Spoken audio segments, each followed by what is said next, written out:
ito ay rated SPG, striktong patnubay at gabay ng magulang ang kailangan. Sa unang kita pa lang ni Rigor kay Atty. Vera ay diskumpiyado na agad siya dito.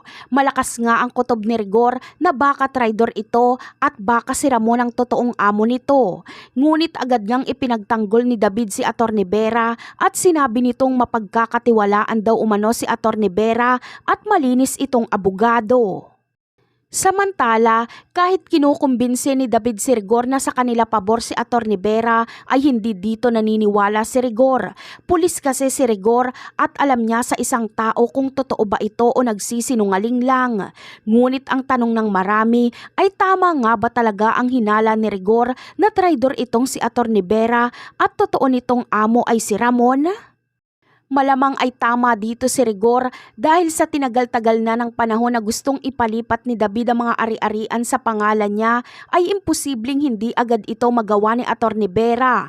Malamang ay may sikreto nga itong itinatago si Atty. Vera at ito ay ang lihim pala na tauhan siya ni Ramon. Sinasadya pala ni Atty. Vera na i-delay ang paglipat ng mga ari-arian ng mga kabalyero sa pangalang David de Magiba dahil utos pala ito ni Ramon. Malamang ay kaya nakuha ni Ramon ang tiwala ni Atty. Vera dahil paniguradong babayaran siya ni Ramon.